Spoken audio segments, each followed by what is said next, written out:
Hello Runescape, Wilmazid here with a new video, and how is everyone doing? I'm just doing some woodcutting in the background. You can ignore that if you want to and just listen to what I have to say. Very recently, Mark did a live stream on Twitch for the Runescape community. He got about like 2,000 views, so that's pretty cool, you know.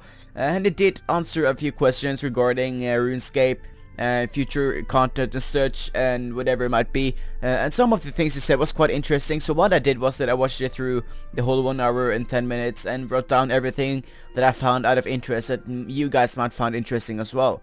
So I'm just going to mention everything in this video, and you guys can comment down below. I'm not going to go through it in too much detail. I'm just going to kind of go through it pretty quickly, to be honest. So hopefully you guys can follow up, and hopefully you will find it interesting.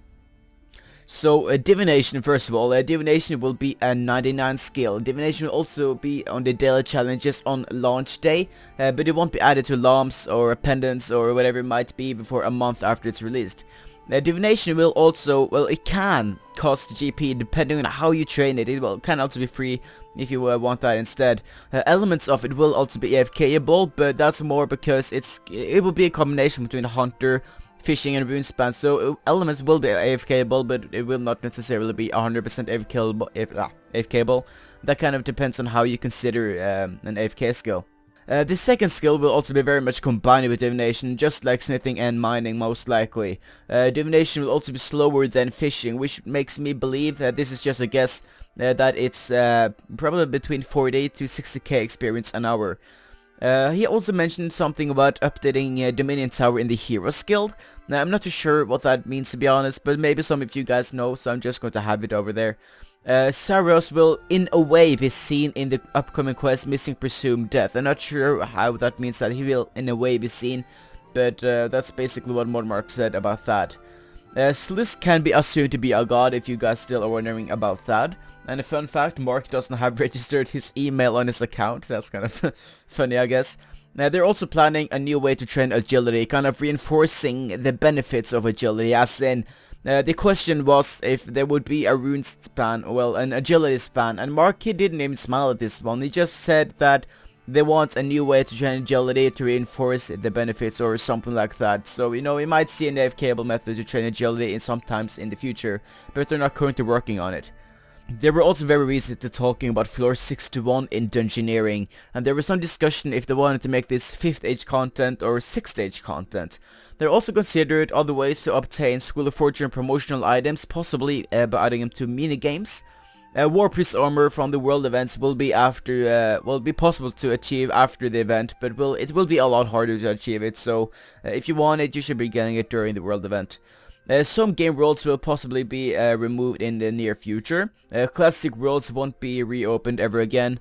Samurag, he's got a quest coming very soon. They're also thinking about the Saros comeback very soon. And they're also thinking a lot about skillers at the moment. They kind of want more ideas and such for a boss monster for skillers and such.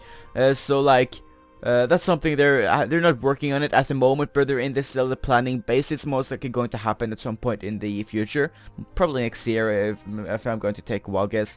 They also want to do, well, they could do, following what Mark said, he said that they could do a cave for people who have completed all non-combat skills, which is pretty cool based on the video I made it quite some time. Well, not really quite some time ago. It was like a couple of weeks ago, possibly a month maybe, where I mentioned a cape of skilling, which could be pretty cool, I guess. There will be no way to safely or successfully transfer between old school RuneScape and mine game. That's completely trust trading, up to you and whatever it might be. Your character got a brother, which was probably revealed in some quests pretty recently, but you will never really be able to fight next to him in game. There's a new Dragonkin quest coming in 2014. There will also be a new quest about the Elder Gods very soon. I'm not sure when that will happen, but they're in the planning stage, I guess. They also want to rework Steel and Creation. Mark also wants a Hoarder Nomad, but he doesn't really want to build a quest around him. Also, the current plans with the construction rework is to kind of be able to customize houses more in the surface world instead of in your POH, and they don't really like the concept of like flat packing, like building something, remove it, build it, remove it, and keep on going like that. Instead, they kind of want to customize houses more, and in that way also train it on the surface world. There will be elite tasks for Dungeoneering, and you will be able to face a god in combat at some point. They're also working on a bank rework, include some quick fill buttons or something like that. They also might want to include, it's kind of like reserve an item bank spaces kind of thing for your bank, and that's going to be released at some point next year. The plan for RuneFest is to have a pirate theme kind of party on the top of it, like player on ports, pirates kind of theme in the upstairs bit of the RuneFest event, and downstairs will be very much god-based and things linked to the world event, well, the second world event. And the location for the second world event is, well, they have discussed Falador, and that's kind of everything I wanted to say about it, so I'm going to kind of assume that they have been discussing Falador for the second world event. And that's basically everything that I collected that is useful from ModMark stream. Hopefully some of you guys found this useful. I found a lot of it pretty interesting. Do let me know what you think about this in the comment section below, because, you know, a lot of these things are pretty awesome, especially divination kind of things, you know, as well. I'm just a side for divination, and, you know, the skilling boss kind of thing is pretty cool as well. I did put in a suggestion for that on the forums, which I probably will make a video for at some point next week, if I'm not too wrong, I guess. So yeah, that's basically it. Let me know what you think. My name is Visit, and I'll see you guys later.